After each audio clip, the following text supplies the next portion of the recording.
I woke up sweaty and dazed. Most nights, this is normal for me, but not tonight. There was something strange in my bedroom. Something wasn't right. I felt around beside me, grabbed my phone, and checked the time. It was midnight. 7 more hours of sleep before I have to get up and get ready for work.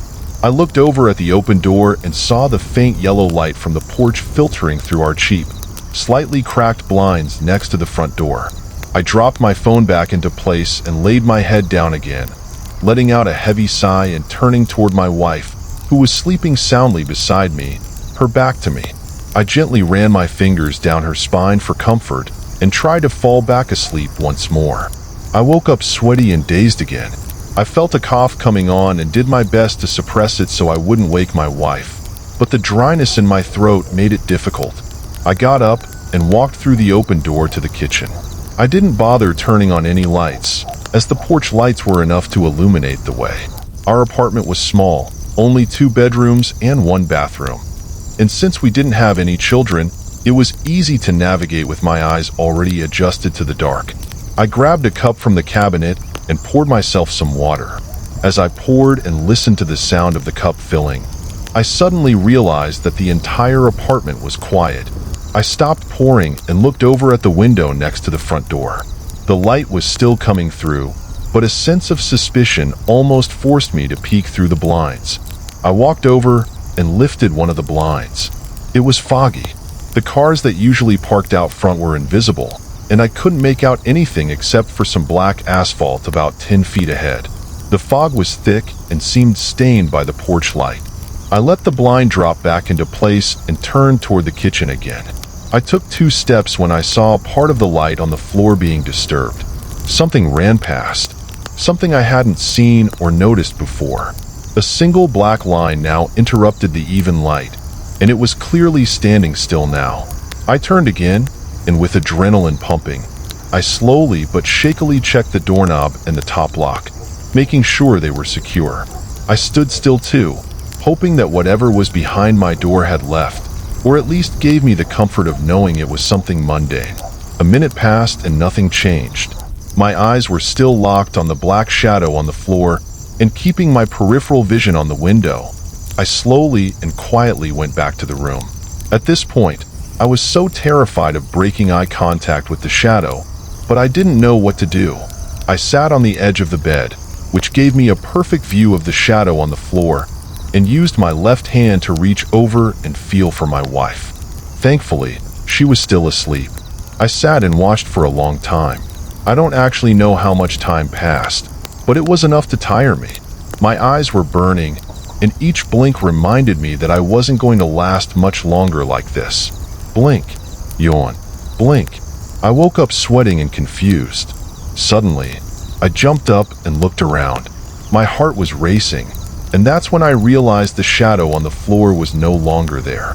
I looked at my wife, who was still sleeping peacefully, serene and beautiful. I tried to calm my mind, breathing deeply, while thinking about how vivid and strange that vision had been.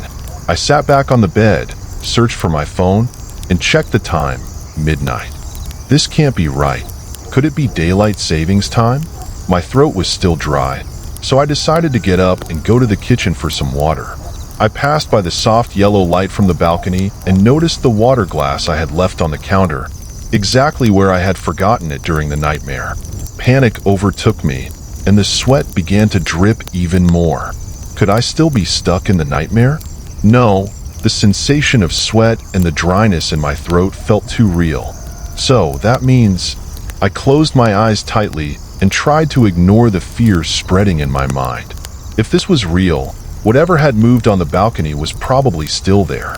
I didn't want to open my eyes and face that presence, but if it was true, I needed to make sure my wife was okay. I took a deep breath and opened my eyes. No shadow. I exhaled and returned to the bedroom. I crawled back into bed, shook my wife's shoulder, and whispered her name. She didn't respond. She was always a heavy sleeper, so I knew I would need more than that to wake her up, but I also didn't want to frighten her. On my second try, I heard knocks. They were soft but clear. My heart dropped and I closed my eyes again, leaving my hand resting on my wife. Then, her voice came. "Hello? Is anyone there?" It was a female voice, full of emotion, like someone scared, trying to figure out if the danger was hiding somewhere, like in a horror movie. The words echoed through the apartment. I turned and walked slowly back to the front door. If this wasn't a nightmare, I knew the locks were secure, but a lingering doubt made me tremble with fear. I looked at the illuminated floor, and instead of the dark line that had separated the light, it was now much smaller, confined to the upper part of the floor. I took a few more deep breaths and tried to calm down enough to think, I don't care, and decide to check what was lurking outside my door. What I saw didn't make sense. Outside, where the thick fog still lingered, right at the edge of the black asphalt where my visibility ended, I saw a naked female body. It was standing still, and the porch light was bright enough to show that it was headless. I took a step back and made a lot of noise when, unintentionally, I kicked the coffee table nearby. My breathing became heavier, and I now had a pounding headache, but I looked again to see if it was a mannequin. It wasn't. I could see dark streaks running from her breasts and belly button. She appeared perfectly still, but I noticed she was swaying slightly. While I watched, I tried to see if there was anything else outside that could explain what I was witnessing, but there was nothing. Before letting the blinds fall, I heard a very faint buzzing sound, something I hadn't noticed before. Had it been there all along? Or had it just started? I scanned the surroundings once more, and when I looked up, I saw her head. It was floating just inches above me, directly in front of my door, facing me. Her mouth was open, and her eyes were gone. The hair hung down, and where the neck ended, the same dark streaks from the body were present. I was frozen in place. Was this what had been bothering me all along? I was staring at the floating head when it started speaking again. "Hello? Could you please come out?" No part of the head moved, not even her mouth. At this point, I no longer cared. I ran back to the bed and shook my wife, yelling her name. I shook her hard, but she stayed there, sleeping peacefully. I grabbed her by the face and turned her head to face me. She seemed fine, breathing normally. Well, at least I'm not. Bang, bang, bang, bang, bang. The sound of the violent knocks intensified the pain in my head, causing me to cover my ears. I jumped out of bed and ran to the window. I opened the blinds hastily, less carefully this time, to get a better view, and noticed that the feverish fog had pulled back a bit, revealing a line of headless bodies. Instead of just one body, there were now several. They varied in shape and size, with some being darker than others. Some were on the ground, others were floating, some closer, some farther, some lower, others higher. They were surrounding me in the apartment, which now seemed cursed. The floating head remained alone, still staring at my front door. I stared back, waiting for it to do something. Soon, it began banging violently against the door and spoke again. Bang, bang, bang, bang, bang. "Hello? Could you please come out? Please." Bang, bang, bang. This time, the sound came from behind me. I turned quickly and saw a figure standing outside my bedroom window, right next to where I slept. I ran to the window and noticed a yellowish light coming from outside, the same light from the front balcony. I stopped and looked into the guest room. The same light was there. Looking through the guest room window, I saw a dark-skinned body floating, stiff as a board, but moving slowly and eerily toward the window. I ran back to my room, and my heart stopped for a second. Looking at the bed, I saw that my wife had disappeared. I yelled her name and cried, but got no response. I ran through the house, but she wasn't anywhere. I sat on the bed, crying. I hit my head a few times in frustration when the violent knocks returned. This time, they came from every window in the apartment. Every single one. I screamed and covered my ears, squeezing my eyes shut to try to block out the horrible sounds. Then, I heard my wife's voice. "Honey, are you there?" I opened my eyes and looked around, but I didn't see her. "Honey, you seem so distressed. Why don't you go outside?" Kratos, Urith Victor.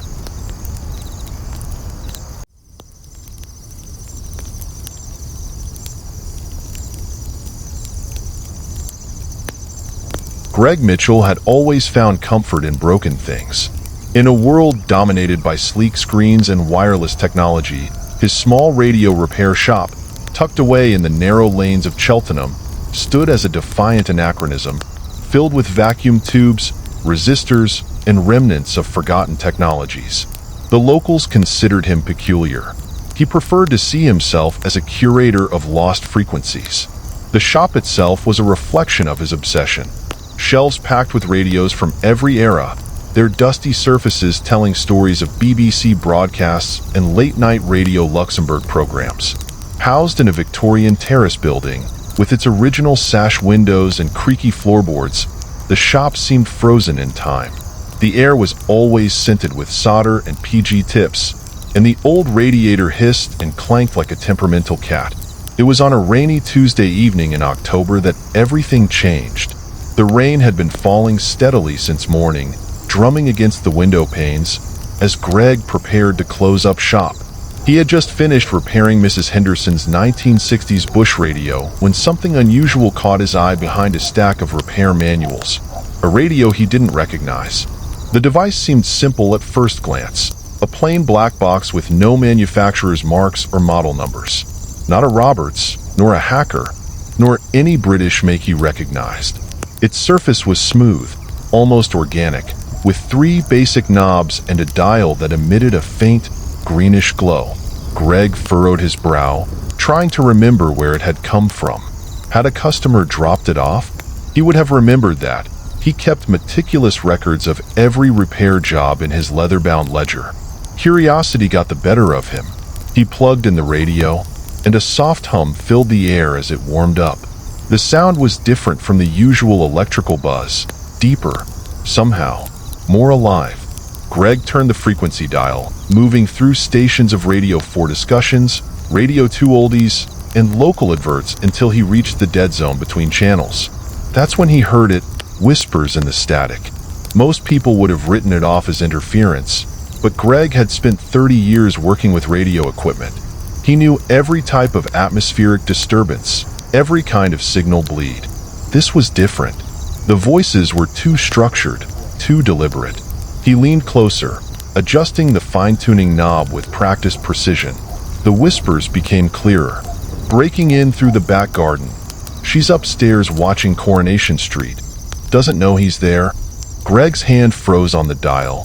The voice was describing a break-in, happening right now at the Thompson house 3 streets away. He could hear the fear in the whispered words, the urgency. Should he call 999? What if he was wrong? But what if he wasn't? His hands trembling slightly, he dialed emergency services and reported a suspicious person at the Thompson residence. The next morning's Gloucestershire Echo confirmed everything. A break-in attempt had been thwarted when the police arrived just in time. Sarah Thompson was quoted as saying she had been home alone watching TV and hadn't even known someone was trying to get in. Greg couldn't concentrate on his work the following day. The radio called to him, a lure he couldn't resist. That evening, after his final customer had left, he switched it on again. The whispers were already waiting, fighting about the pension again. He doesn't know about her building society savings. The council leaders meeting him at the Premier Inn. It's supposed to be a secret. She's been lying about the NHS test results. Each day, Greg listened. The voices peeled back the layers of the town's hidden workings. Affairs, embezzlement, small betrayals, and quiet desperation.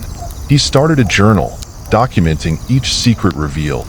Sometimes, he would try to confirm the details indirectly, asking casual questions at the local pub or reading between the lines of the Echo. The voices were always accurate, but with every piece of hidden knowledge came a cost. Greg's sleep was fractured, his dreams filled with static. He stopped accepting new repair jobs, telling customers that he was swamped. Dark circles appeared under his eyes, and his hands began to shake slightly, making soldering more difficult. Even his morning cup of tea couldn't clear the fog from his mind. Then, one evening, as the autumn rain pounded against the windows, the whispers shifted. Greg Mitchell sits alone in his shop. His tea is cold. He hasn't called his sister in Cornwall in 3 months. A chill ran down his spine. The radio knew his name. It knew him. He's afraid now. His heart rate is rising. He's thinking about unplugging the radio. Greg yanked the plug from the wall, but the whispers didn't stop. Now, they came directly from the speaker, despite the radio having no power. He still doesn't get it. He thinks he can stop listening, but he's already part of the frequency. He stumbled backward, knocking over a mug of screwdrivers. The sharp clatter seemed to amuse the voices. He's becoming erratic, just like his father before the motorway accident outside Bristol. "Stop it," Greg murmured. "He's speaking to us now." "Good. This is what we wanted." The voices grew louder, more chaotic, overlapping like a mob in a crowded square. Greg reached for a hammer from his toolbox. He had to put an end to this. He thinks he can destroy us, doesn't understand we're already inside. He raised the hammer, aiming for the radio. "Stop!" The scream came from every direction, a blast of feedback that made his teeth ache. The shop's fluorescent lights flickered, and for a moment, the world fell into silence, except for the rhythmic patter of rain outside. That's when Greg noticed his reflection in the shop window, bathed in the orange glow of the streetlight. But it wasn't quite his reflection. The figure behind him was paler, its edges blurry, as though it were a photograph out of focus. And it was smiling. "We're not finished yet," the reflection whispered, its voice laced with the same static as the radio. Greg tried to move, but his body refused to obey. The world around him began to distort, unraveling like a broken TV signal. He felt a strange pull, as if every part of him was being drawn toward the window. "No," he whispered, but it was too late. The reflection reached out, its hand passing through the glass like mist, and grasped his wrist. The touch was electric, sending a shock of numbness up his arm. The last thing Greg Mitchell saw was his own face, smiling back at him as he was dragged into a realm of endless static. His doppelganger straightened his collar, grabbed the shop keys, and walked out into the rain-soaked Cheltenham night, leaving behind only the faint hum of radio interference and a cold cup of tea. In the days that followed, no one at the radio repair shop noticed anything amiss with Greg Mitchell. If he seemed a little quieter, a little more distant, well, he'd always been a peculiar character. And if, on some late nights, passers-by heard faint whispers coming from the darkened windows, voices that sounded like static, yet unmistakably Greg's, they hurried on by, pulling their coats tighter against the autumn chill. For in the world beyond the glass, in a realm of pure signal and noise, the real Greg Mitchell screamed silently, his cries lost in the eternal static. He was forced to watch as something wearing his face continued his life. And sometimes, on particularly still nights, when the rain fell just right, you could almost hear him in the white noise between radio stations, whispering a desperate warning no one would ever hear.